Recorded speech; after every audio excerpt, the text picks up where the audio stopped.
Hello students, कैसे हो आप लोग। आज हम लोग पेपर डिस्कशन करेंगे। आपने मॉर्निंग में टेस्ट पेपर दिया था तो उसी का वीडियो बनाया जा रहा है, तो आप वन बाय वन रेफर कर सकते हैं यहाँ पे। तो पहला क्वेश्चन जो हमने पूछा था वो था सैटेलाइट के बारे में, और एक नया टर्म हमने यूज किया, लॉन्चिंग ए सैटेलाइट। जनरली क्वेश्चन आते हैं जब सैटेलाइट अपनी ऑर्बिट चेंज करता है तो कितना एनर्जी दिया जाए, पर यह क्वेश्चन थोड़ा अलग है। उसने पूछा है minimum energy to launch a satellite of mass m from earth surface, और कौन से ऑर्बिट में पहुंचाना है आपको, एन एल्टीट्यूड ऑफ 2r, मतलब हाइट, सैटेलाइट की हाइट जो है सरफेस से, अर्थ के सरफेस से 2r हो। तो इस क्वेश्चन को स्टेप बाय स्टेप किया जाए तो बेहतर है। सबसे पहले आप फाइंड कर लो कि टोटल एनर्जी इनिशियल कंडीशन में कितना है, फिर टोटल एनर्जी जब लॉन्च हुआ तब कितनी है। तो इनिशियली आप कहोगे there is a potential energy minus Gmm/r on the surface.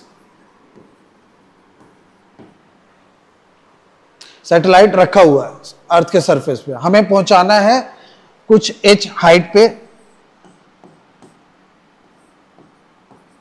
Satellite को हमें पहुंचाना है। तो सैटेलाइट पहले initial position let's say A point पे था, अब ये आ गया B पॉइंट पे। तो A पॉइंट पे एक ही एनर्जी है, पोटेंशियल एनर्जी। B पॉइंट पे टोटल एनर्जी आप लिखोगे kinetic energy plus potential energy. तो पोटेंशियल एनर्जी आप लिखोगे, आप कहोगे सर फॉर्मूला पोटेंशियल एनर्जी के लिए हम लोग लिखते हैं माइनस Gmm/r। बी पॉइंट के लिए अगर कोई कैलकुलेट करे, स्मॉल r की वैल्यू कितनी है, तो आप लिखोगे r plus H. Small r की वैल्यू r प्लस एच, और h उन्होंने साफ साफ दे रखा है एल्टीट्यूड ऑफ 2r, तो स्मॉल r की वैल्यू हो जाएगी 3r, क्योंकि h का मान दिया हुआ है 2r। तो आप लिख दोगे माइनस Gmm/r के जगह पे होगा 3r, स्मॉल r के जगह पे हम लोग लिख देंगे 3r। फिर उसी तरह काइनेटिक एनर्जी की बात की जाए तो काइनेटिक एनर्जी आप कहोगे हाफ mv0 स्क्वायर। क्या है यहाँ पे, v0 square is orbital velocity, क्योंकि आप सैटेलाइट को किसी ऑर्बिट में रखना चाह रहे हैं तो आप तो ऑर्बिटल वेलोसिटी दोगे ही। तो ऑर्बिटल वेलोसिटी को कुछ हम ऐसा भी लिख सकते हैं, हम जानते हैं ऑर्बिटल वेलोसिटी का फॉर्मूला होता है √2gm/r। हमें यह भी पता है स्मॉल r की वैल्यू जो है 3r है, तो आप 3r पुट कर दो, तो आप लिखोगे in fact v0 square is 2gm, square root हट जाएगा, स्मॉल r के जगह पे हम लोग लिख दे 3r। तो जब आप इसका मान रखोगे हाफ mg/2gm/3r, और ये नेगेटिव में Gmm/3r। तो ये अप्रोच होना चाहिए। तो जब आप सॉल्व करेंगे, दोनों का डिफरेंस लिया जाए, total energy at B point, total energy at A point. तो ये हमने लिखा ए पॉइंट के लिए, it is for A point, और ये बी पॉइंट। तो दोनों को जब आप सब्ट्रैक्ट करोगे, इसको सिंप्लीफाई करके आप सब्ट्रैक्ट कीजिए, तो आपको थर्ड ऑप्शन आंसर आएगा। सेकंड क्वेश्चन की ओर बढ़ते हैं। ये बहुत ही कॉमन क्वेश्चन है। जैसा कि हम जानते हैं, अगर आप अर्थ के सरफेस से धीरे धीरे ऊपर जाते हैं तो एक्सीलरेशन ड्यू टू ग्रेविटी की वैल्यू घटती जाती है, और हमारे पास एक डायरेक्ट इक्वेशन है। हम लोग कुछ ऐसा लिखते हैं GH is equal to G/1 + h/r whole square, direct in terms of G। ये G क्या है, small g is acceleration due to gravity at earth surface.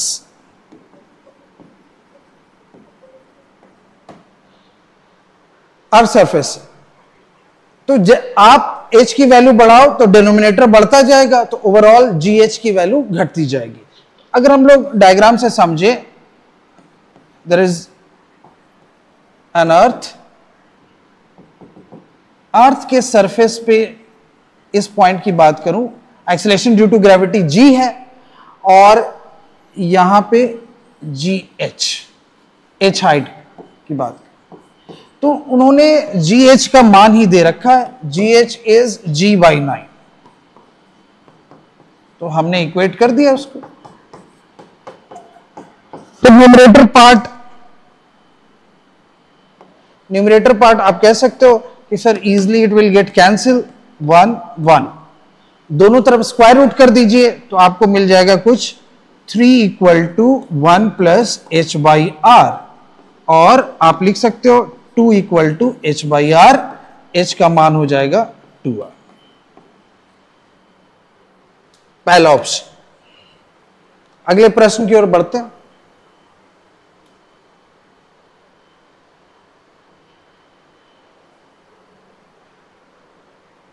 Question में पूछा गया है ग्रेविटेशनल पोटेंशियल। आप जानते हैं ग्रेविटेशनल पोटेंशियल एक स्केलर क्वांटिटी है, तो ग्रेविटेशनल पोटेंशियल एक पर्टिकुलर पॉइंट पे पूछा गया है। कौन से पॉइंट पे? उन्होंने कहा है कि देयर आर 2 मास, एक का मान m, दूसरे का मान 2m। एक ऐसा पॉइंट, आई डोंट नो कहां पे पॉइंट है, एक ऐसा पॉइंट जहां पे ग्रेविटेशनल फील्ड 0। तो 2 स्टेप में क्वेश्चन को आपको सॉल्व करना है। फर्स्ट स्टेप, आप ये पता करोगे वो पर्टिकुलर पॉइंट है कहां पे।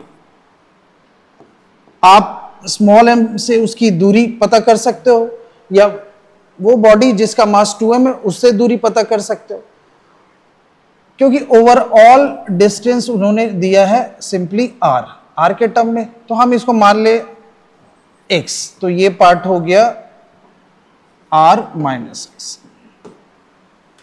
तो अगर मुझे ये पॉइंट पता चल गया कि कितनी दूरी पे है, मतलब कि x की वैल्यू, तो आप इस पॉइंट पे इस मास के कारण जो ग्रेविटेशनल पोटेंशियल होगा वो निकाल लेंगे, फिर इस मास के कारण जो ग्रेविटेशनल पोटेंशियल होगा वो निकाल लेंगे।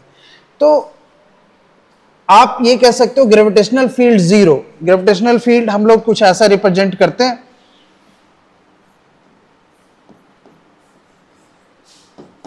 Gravitational force divided by its mass. तो ग्रेविटेशनल फोर्स का 0 होना, इसका मतलब ये हुआ ग्रेविटेशनल फोर्स 0। तो एक आप यूनिट मास कंसीडर कर सकते हो और ग्रेविटेशनल फोर्स 0 कर दे। जैसे हम थोड़ी देर के लिए मान लें कि यहां पे मास है m डैश, तो इन दोनों के बीच में अट्रैक्शन फोर्स लगेगा, ग्रेविटेशनल अट्रैक्शन इस डायरेक्शन में। उसी तरह से आप बोलोगे इन दोनों के बीच में भी पेयर बन रहा है, तो हम कह सकते हैं ये इधर खींचा जा रहा है। ग्रेविटेशनल फील्ड 0 होने का मतलब ये है F1 = F2, दोनों का मैग्नीट्यूड बराबर हो। चूंकि विपरीत दिशा में है तो net force will be 0, we will say gravitational field is 0। Gravitational field 0 का मतलब ये हुआ एक ऐसा पॉइंट जहां पे नेट फोर्स, कोई भी ऑब्जेक्ट आप रख दो, बाहरी ऑब्जेक्ट, वहां पे नेट फोर्स जो है 0 हो जाएगा। तो कैलकुलेट कर दिया जाए F1 = F2। आप इस तरह क्वेश्चन कई बार सॉल्व करते हो तो डायरेक्ट आप पता कर सकते हो कि ये कितनी दूरी पे होगा। तो चेक किया जाए, हम लिखेंगे Gm × m डैश, क्योंकि एक का मास m है दूसरे का m dash, divided by r के जगह पे लिखेंगे x², दोनों के बीच का सेपरेशन। उसी तरह दूसरे पेयर के लिए लिखेंगे G × इस एक का मास है m डैश, दूसरे का मास है 2m, और ये हो गया r - x²।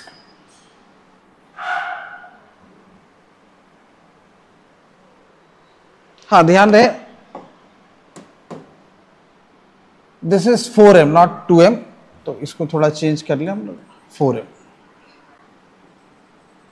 ये 4m है। तो जब आप सिंप्लीफाई करोगे तो कुछ ऐसा मिलेगा हमें, few things will get cancel, G cancel हो गया, m कैंसिल हो गया, तो हम m डैश भी कैंसिल हो गया, हमें कुछ ऐसा मिला 1/x² इज 4/r-x²। तो आप कहोगे सबसे बढ़िया तरीका है स्क्वायर रूट ले लिया जाए यहाँ पे, तो कुछ ऐसा आएगा 1/x = 2/r-x। तो जब आप सॉल्व करेंगे r-x = 2x, r = 3x, तो x का जो मान आ गया r/3, x का मान r/3, तो रिमेनिंग आप निकाल सकते हो r - r/3, तो ये हो जाएगा 2r/3। जब सेपरेशन निकल गया r के टर्म में, तो हमें चाहिए gravitational potential at point P, तो आप दो पार्ट में बांट दीजिए।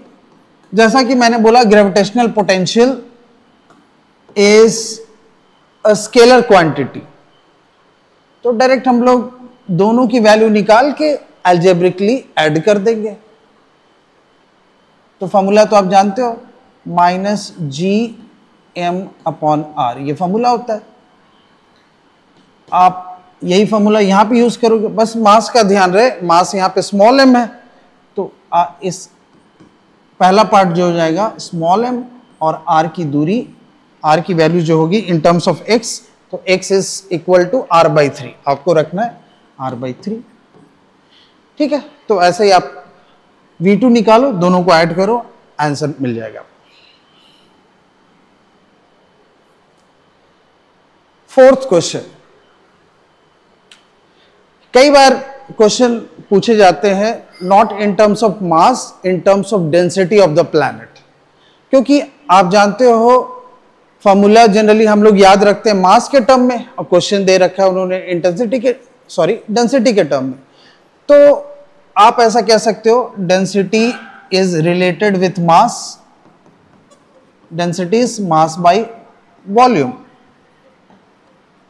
और मैं सिंबल के टर्म में लिखूं m/v, तो m को लिखा जा सकता है ρ × v, क्योंकि यहां पे बात हो रही है density of the planet and volume of the planet.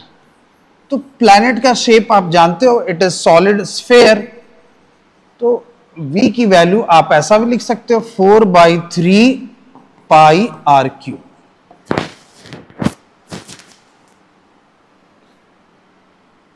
क्योंकि यहां पे रेडियस कई बार हम लोग कैपिटल R के टर्म में लिखते हैं, तो इसको आप कैपिटल R में लिखें 4/3πr³। किस चीज की radius? We are talking about radius of the planet.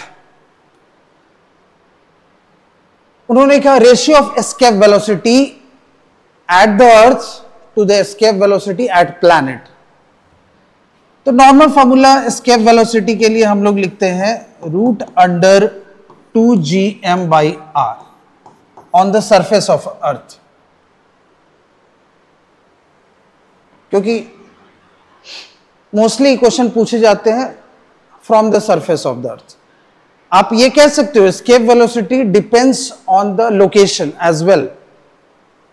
कई बार क्वेश्चन में ये लिखा हो सकता है some satellite is revolving at a particular path, और उसको आपको एस्केप करना है, तो वहां पे आप डायरेक्टली इस तरह का फॉर्मूला नहीं यूज कर सकते हो। आपको ध्यान रखना होगा कि ये फॉर्मूला तभी अप्लाई करेंगे जब हम सरफेस की बात करें, फ्रॉम द सरफेस। तो क्यों ना कैपिटल M जो मास है, मास को हम लोग डेंसिटी के टर्म में बदल दें, तो आप लिखोगे 2g ρ 4/3πr³ divided by r। तो कोई ये कह सकता है r विल गेट कैंसिल, और हम लोग कुछ ऐसा लिख लें एस्केप वेलोसिटी का जो इक्वेशन आएगा, पहले सारे कांस्टेंट टर्म लिख दिया जाए 2 × 4/3 8/3 और साथ में पाई, और हमें ये भी पता है g is universal constant, universal gravitational constant.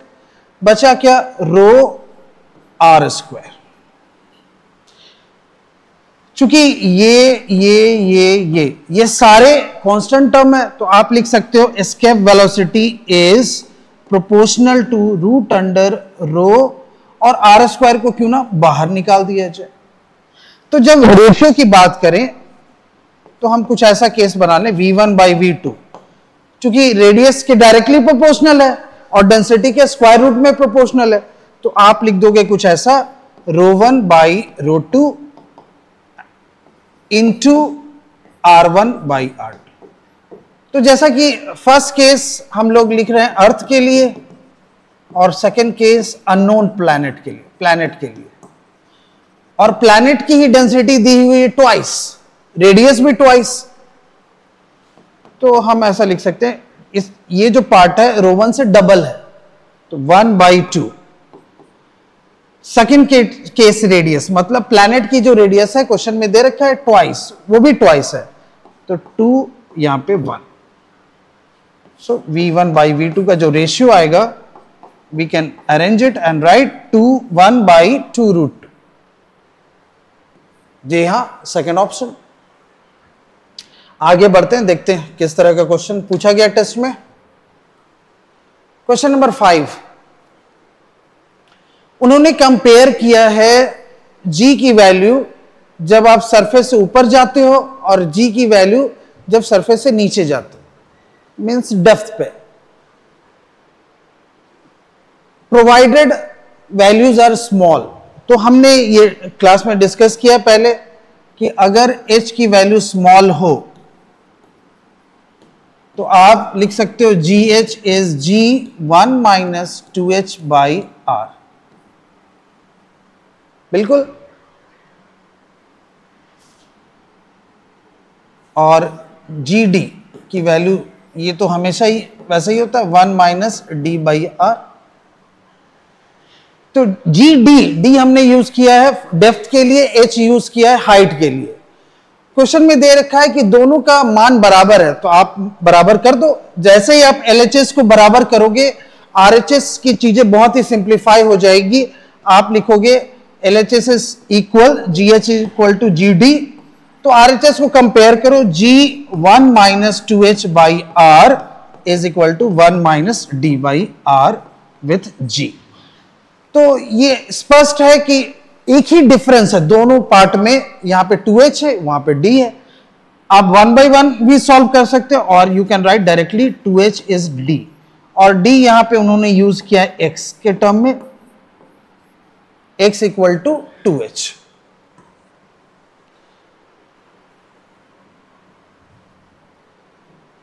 अगले क्वेश्चन की ओर बढ़ते हैं।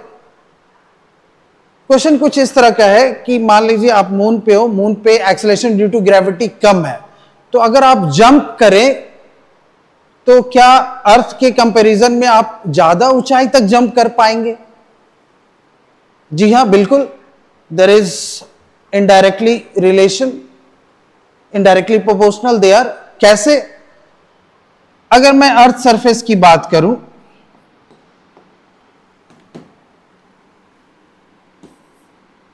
मोस्टली जब हम बात करते हैं h इज स्मॉल,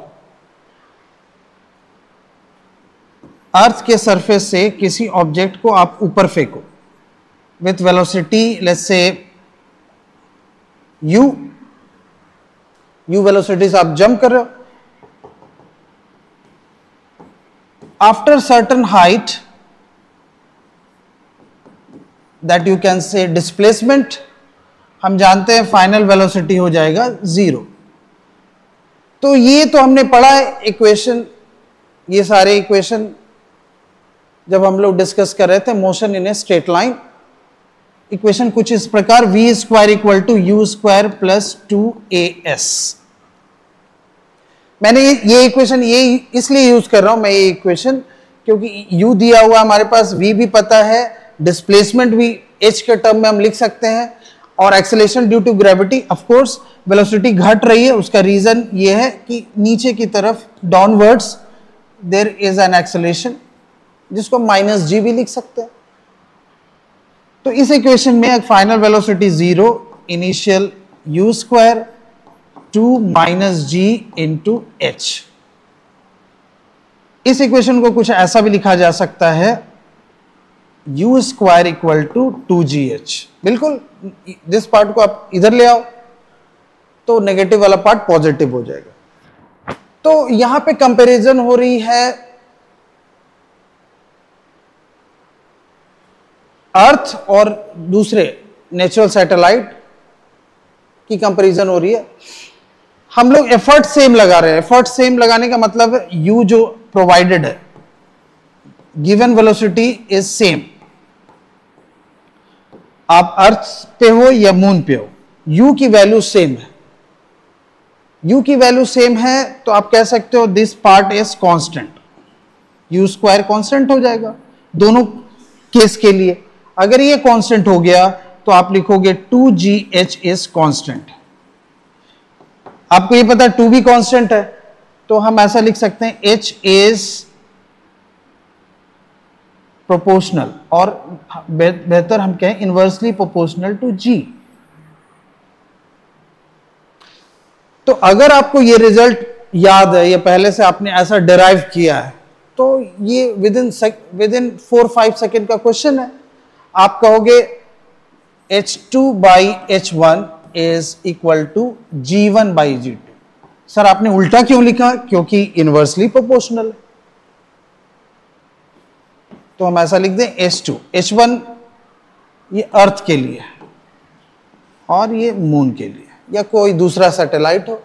तो h1 की वैल्यू दे रखी है 2, g1 की वैल्यू अर्थ पे जानते हैं 9.8 होता है, दूसरे प्लैनेट पे 1.96, g2 की वैल्यू 2 मैं सैटेलाइट के लिए ले रहा हूं, कोई दूसरे सैटेलाइट के लिए 2, 1 फॉर अर्थ, मैं ऐसा कंसिडर कर रहा हूं। तो आप जानते हो जब आप डिवाइड करोगे तो इधर आ गया 5, h2 by 5, sorry h2 by 2 is 5, तो h2 will be 5 into 2, 10 metre. तो अर्थ के सरफेस पे अगर आप 2 मीटर तक जंप कर सकते हैं, तो एक ऐसा सैटेलाइट जहां पे, सैटेलाइट का मतलब हुआ नेचुरल की बात कर रहे हैं वो, तो जहां पे एक्सेलरेशन ड्यू टू ग्रेविटी कम है 1.96, मतलब 1/5 भाग है, तो वहां पे आप ज्यादा जंप कर पाओगे, ज्यादा हाइट तक जंप कर पाओगे, that will be 5 times 10 metre. अगले प्रश्न की ओर बढ़ते हैं हम लोग। हाँ, बड़ा रोचक क्वेश्चन है। कई बार हम ग्राफ देख के घबरा जाते हैं, क्या करें, पर बता दूं most of the time graph के क्वेश्चन बहुत ही आसान होते हैं। यहां पे उन्होंने बात की है G वर्सेस R, और साथ में दे रखा है density is constant. Density is constant मतलब अलग अलग टाइप के प्लैनेट की बात की जाए, छोटा बड़ा, डेंसिटी कांस्टेंट मतलब हम ये कहेंगे सिमिलर टाइप ऑफ मटेरियल से बना हो या ना भी बना हो, जो डेंसिटी यहां पे है वही डेंसिटी यहां पे भी, ρ1 इक्वल टू ρ2। साइज का डिफरेंस हो सकता है क्योंकि यहां पे बात हो रही r की, r इज रेडियस, तो रेडियस मान लीजिए अलग अलग है, तभी तो कंपेयर कर पाएंगे हम लोग। r1 और यहां पे रेडियस है r2।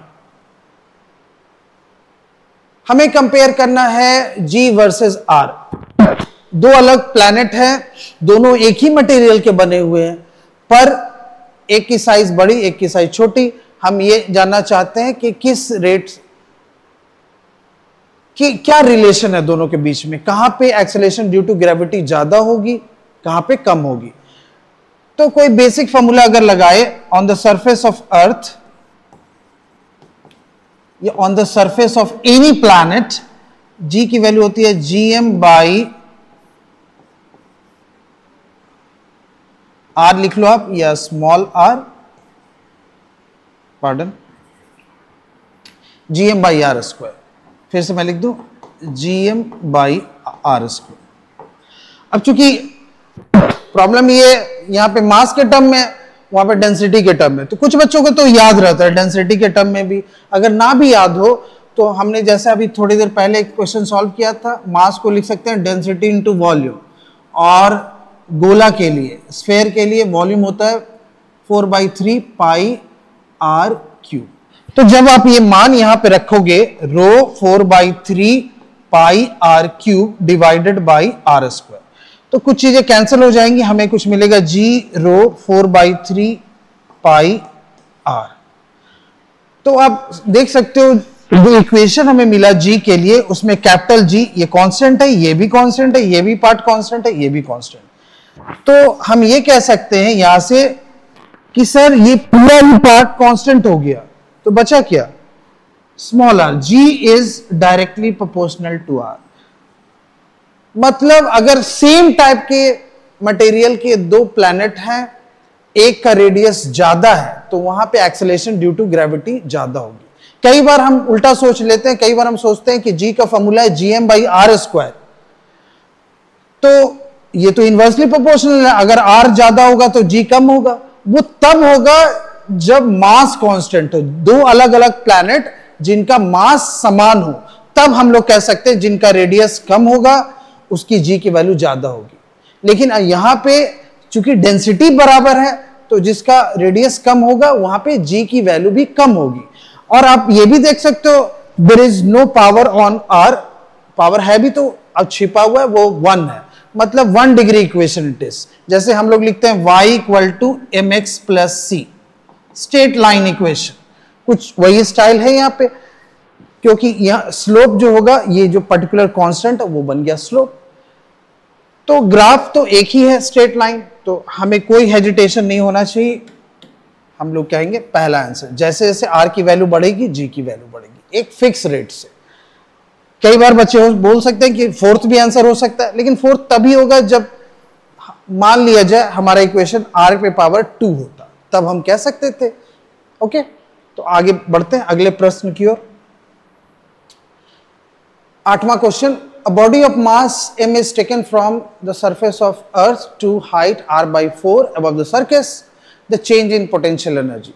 तो ये तो भाई बड़ा सिंपल सा क्वेश्चन हो गया, सिर्फ वो पोटेंशियल एनर्जी की बात कर रहे हैं, तो हम डायरेक्टली लिख सकते हैं कुछ इस स्टाइल में, Gmm 1/r1 - 1/r। कोई इस इक्वेशन को थोड़ा याद रखने के पर्पज से ऐसा ही लिखता है, Gmm r2 - r2 हो गई फाइनल ऑर्बिट रेडियस। जैसे मान लो ये है सैटेलाइट, दो ऑर्बिट बना लिए जाए, this one is r1, this one r2। तो कई बार ऐसा होता है कि जब आप थोड़ा डायग्राम बनाते हैं ना, चीजें आसान हो जाती है। तो हमें एक हैबिट बनाना चाहिए कि जब फिजिक्स का क्वेश्चन सॉल्व करें तो डायग्राम बनाए, जो गिवन चीजें हैं, गिवन कंडीशन है, उसको थोड़ा लिख ले, तो रास्ते खुलते जाते हैं। तो हमें कुछ नहीं करना, बस मान रख देना है। तो -Gmm, हाँ आपको ध्यान रहे कि r1 जो है इनिशियल ऑर्बिटल रेडियस, तो उन्होंने कहा from the surface of the earth, किसी सैटेलाइट को या किसी बॉडी को from the surface of earth, तो आप कह सकते हो r1 will be equal to radius of the earth, value हो जाएगी r। उसे पहुंचाना है एट ए हाइट r/4। हाइट r/4 का क्या मतलब है? इसका मतलब ये हुआ कि अर्थ के सरफेस से r/4 दूरी पे, where r is the radius, मतलब वो सेंटर से पहले ही r दूरी पे है और उसको पहुंचा दिया गया r/5। तो आप कहोगे sir r2 will be equal to r plus r/5। So when you add it you will get 4 denominator में होगा, तो कुछ ऐसा आएगा 5r/4, और यहां पे माइनस भी है। तो जब आप सॉल्व करेंगे ध्यान से,